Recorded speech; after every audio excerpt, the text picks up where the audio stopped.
जय श्री राधे दोस्तों। कार्तिक के महीने में आखिरी 5 दिन पंच भिक्षु की कहानी सुननी चाहिए। कार्तिक में सुबह 5 दिन पंच भिक्षु की पूजा करें। एकादशी द्वादशी को उपवास रखें और तेरस को जिमली, चौदस और पुण्य को उपवास रखें। पुण्यों के बाद 5 दिन ब्राह्मणी को भोजन कराएं। पंच भिक्षु की कहानी आखिरी 5 दिन अवश्य सुननी चाहिए। पंच भिक्षु की कहानी इस प्रकार है। एक साहूकार के बेटे की बहू थी जो सुबह सवेरे ही उठकर कार्तिक नहाया करती थी। कार्तिक के महीने में रोजाना गंगा जी नहाने जाती थी। प्राय पुरुष का मुंह नहीं देखती थी। एक राजा का लड़का था। जब भी गंगा जी नहाने जाता तो सोचता, इतनी सुबह कौन नहाने आता है, मुझसे पहले कौन नहाकर चला जाता है। 5 दिन कार्तिक के रह गए। उस दिन साहूकार की बहू नहाकर जा रही थी और राजा का लड़का नहाने आ रहा था। खुड़का सुनकर वह साहूकार की बहू जल्दी जल्दी जाने लगी और जल्दी में उसकी माला और मोजड़ी वहीं छूट गई। राजा का लड़का आया, सोचने लगा, जिसकी माला मोजड़ी इतनी सुंदर है वह खुद कितनी सुंदर हो रही होगी। सारी नगरी में राजा ने ढिंडोरा पिटवा दिया कि जो भी माला मोजड़ी घाट पर छोड़ गया है वो मेरे पास 5 रात आएगी। साहूकार के बेटे की बहू ने कहलवा दिया, मैं 5 दिन आऊंगी पर किसी को साख भरने बिठा देना। राजा के लड़के ने गंगा जी पर बिछौना बिछा दिया। एक पिंजरे में तोते को टांग कर रख दिया। साहूकार की बहू सुबह आई, पहली पौड़ी पर पैर रखा, बोली, हे कार्तिक के ठाकुर राई दामोदर, 5 पांडु, छठे नारायण, भीखम राजा, इस पापी को नींद आ जाए। राजा के लड़के को नींद आ गई।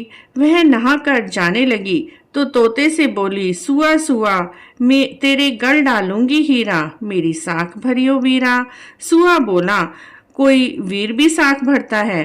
तब वह साहूकार की बहू बोली, सुआ सुआ, तेरे पग घालूंगी नेवर, साख भरियो मेरे देवर। सुआ ने यानी तोते ने कहा, अच्छा भाभी, मैं तेरी साख भरूंगा।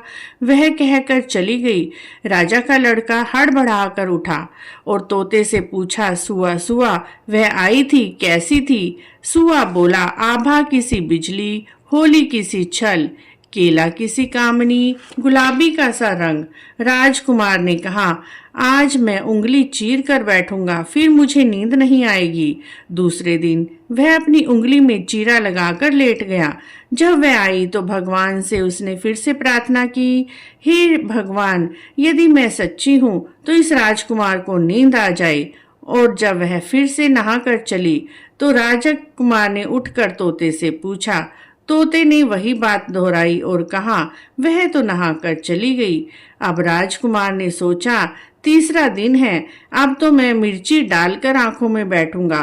और तीसरी रात को राजकुमार अपनी आंखों में मिर्ची डालकर बैठ गया और तभी वह भी आई और उसने फिर से भगवान से प्रार्थना की, हे भगवान, 2 रात तो आपने लाज रखी है, तीसरी रात भी मेरी लाज रखना और उस राजकुमार को नींद आ जाए।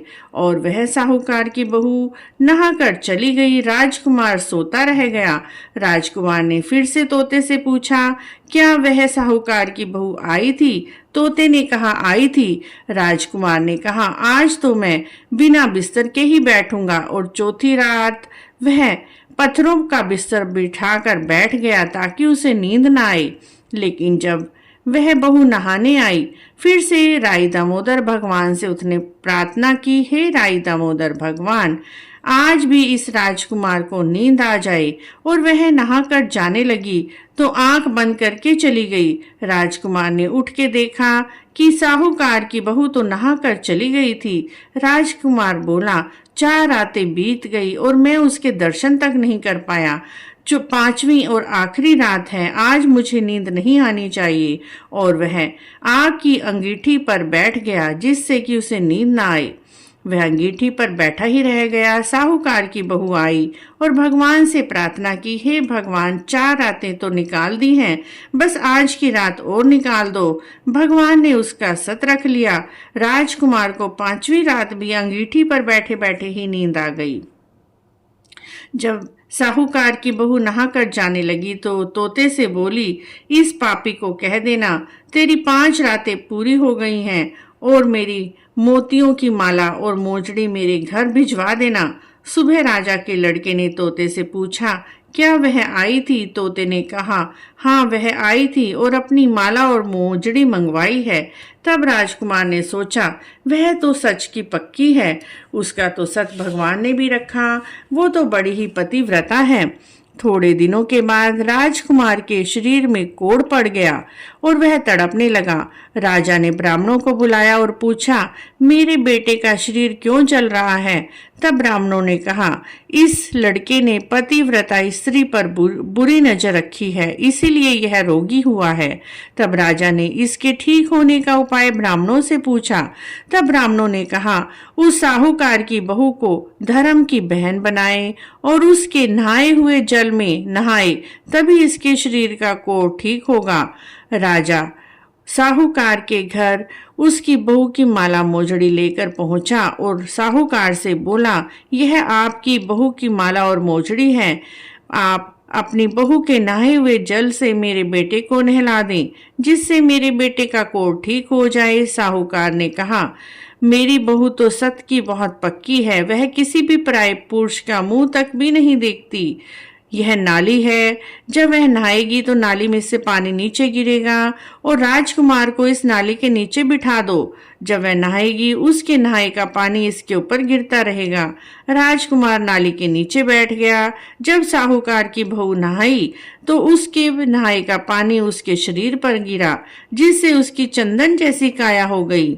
हे पंचभिखु देवता, जैसे साहूकार की बहू का सत रखा, वैसे हमारा भी रखना, सबका रखना। इस कहानी को कहने वाले, सुनने वाले, हुंकारा भरने वाले सारे परिवार का रखना। इस तरह से कार्तिक के आखिरी 5 दिन पंचभिखु की कहानी सुनने मात्र से सारे रोग, दुख, कष्ट दूर होते हैं, सभी मनोकामना पूरी होती है। बोलिए पंचभिखु भगवान की जय, कार्तिकेय ठाकुर की जय, राई दामोदर भगवान की जय। आखिरी 5 दिन इस कहानी को आप अवश्य ही सुने और पंचभिखु जरूर नहाएं। यदि पूरा कार्तिक नहीं नहा पाए हैं तो लास्ट के 5 दिन आप अवश्य ही नहाएं और कहानी जरूर सुने। पंचभिखु की कहानी कैसी लगी, अच्छी लगी है तो आप हमारे चैनल को जरूर सब्सक्राइब करें, लाइक करें, वीडियो को शेयर भी करें।